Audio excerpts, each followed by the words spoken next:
In the face of increasing competition and change within the fighting game genre, the King of Fighters franchise has kept itself firmly rooted in 2D.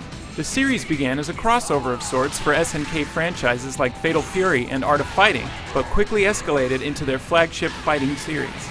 King of Fighters XIII takes the original arcade game, adds in a few tweaks to the gameplay, and throws in some new modes, including a story mode to go along with the token arcade mode. While the game still has its fair share of issues, this is still an improvement over its predecessor.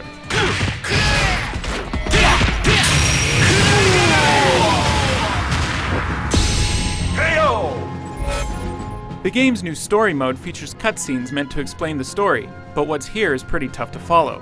The tale unfolds in chapters laid out in graphic novel form, explaining the motivations and relationship of the game's roster of fighters. There is no added voice work in these animated sequences, which is especially weird considering how the characters will occasionally move their mouths as though they're talking. Graphically, the game pushes its 2D aesthetic to the limit. The characters are exceptionally animated, and while there are some noticeable pixelation on the models, they look and move great. However, the environments really steal the show here. Each of the stages has a ton of detail strewn about, and are interesting and vivid without being too distracting.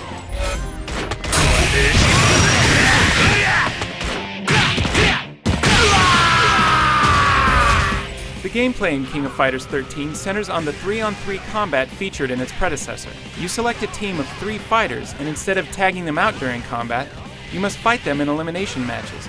Once one gets knocked out, you move on to the next, and so on. There are some big changes to the overall gameplay. The game's mechanics have been tweaked throughout. The guard attack, clash, and critical counter systems from King of Fighters XII have been removed, and in their place, new systems, like the EX and Hyperdrive mode, add some big changes. There's more focus on pulling off big, flashy super moves and drive cancels courtesy of filling up your super gauges.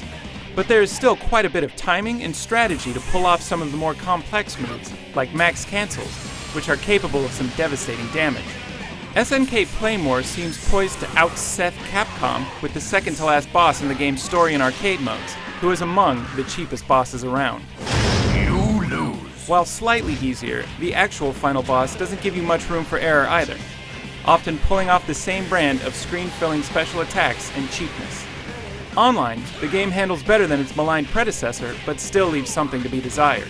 Online play had some issues with input lag during our sessions, and while it wasn't unplayable, still wasn't quite up to par with other online fighters.